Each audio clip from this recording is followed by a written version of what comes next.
বন্ধুরা, আমি চৈতালি। হাসি খুশি চৈতালি চ্যানেলের পক্ষ থেকে সকল বন্ধুকে জানাই আমার আন্তরিক শুভেচ্ছা।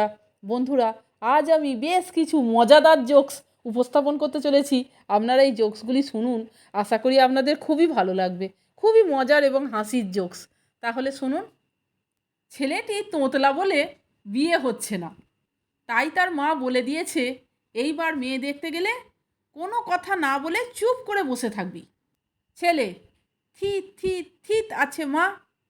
মা ছেলে কোণে দেখতে গেলেন। কোণের বাড়িতে কোণে চা নিয়ে আসলো। ছেলে চা মুখে দিয়েই বলে উঠল, গলম গলম।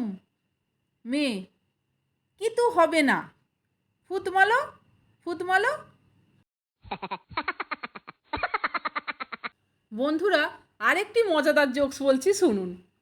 ভোটের সময় হাতে কালি লাগানোর পরে মন্টুর বাপের প্রশ্ন পোলিং অফিসারকে, স্যার, সাবান শ্যাম্পু না কিসে যাবে এই কালি? অফিসারের উত্তর, কিছুতেই যাবে না, 5 মাস থাকবে। তখন মন্টুর বাপ পায়ে পড়ে গেল পোলিং অফিসারের, আমায় 1 সিসি দিন স্যার। সে কি কাকুতি মিনতি। এই দেখে অফিসার তখন বলছে, কেন, কি করবে?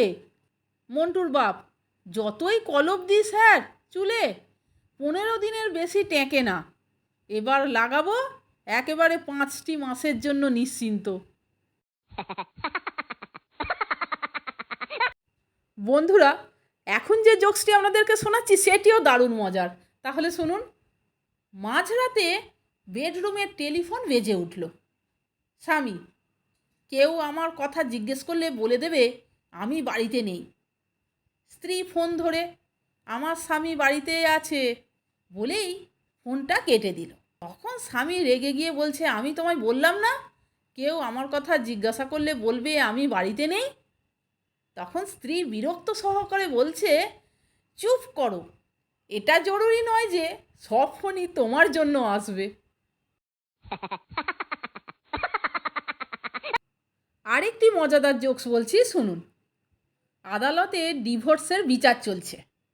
জর্জ: সবটাই বিচার করে আমি আপনার পত্নীর জন্য মাসে 20,000 টাকা করে খোরপোশ দিচ্ছি। আপনার কিছু বলার থাকলে বলুন। পতি: এতে আমার কি বলার থাকবে সাহেব, আপনি তো মহান কাজ করেছেন। আমি বরং কিছুটা টাকা দিয়ে দেব, যাতে আপনার একার উপরে চাপ না পড়ে। এ কথা শোনার পর জজ সাহেব বেহুঁশ। বন্ধুরা, এখন যে জোকসটি আপনাদেরকে শোনাচ্ছি সেটিও দারুণ মজার। তাহলে শুনুন। বাসের এক সিটে 2 যাত্রী বসে আছেন। একজন এমনি বসে আছেন আর অপরজন সিগারেট খাচ্ছেন। অপর যাত্রী সিগারেটখোরকে বাসের ভিতরের একটি সতর্কবার্তা লেখা দেখিয়ে বললেন, ভাই, দেখছেন না লেখা আছে ধূমপান নিষেধ? সেটা শুনে সিগারেটখোর আরেকটি সতর্কবার্তা লেখা দেখিয়ে বললেন, আপনার কোনো অভিযোগ থাকলে চালককে বলুন। সেটা দেখে অপর যাত্রী চালকের কাছে গিয়ে বলছে, চালক ভাই, আমার পাশের সিটের ওই ভদ্রলোক ধূমপান করছেন এবং আমার সমস্যা হচ্ছে, আপনি একটু বিষয়টা দেখবেন। তাই শুনে চালক বাসের ভিতরের আরেকটি সতর্কবার্তা লেখা দেখিয়ে দিয়ে বললেন, চলন্ত গাড়িতে চালকের সাথে কথা বলবেন না।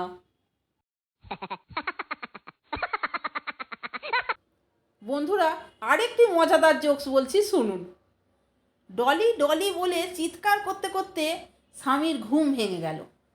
স্ত্রী অবাক হয়ে উঠে বলল, কি ব্যাপার, স্বপ্নে ডলি ডলি বলছিলে কেন? স্বামী হেসে বলল, রেসের সময় আমি ডলি নামে একটি ঘোড়ার ওপর বাজি ধরেছিলাম, আর দেখো জিতেও গেছি, এই নাও 500 টাকা। কয়েকদিন পর স্ত্রী স্বামীকে হাসি মুখে বলল, এই শোনো, আজ তোমার সেই রেসের ঘোড়া ডলি ফোন করেছিল।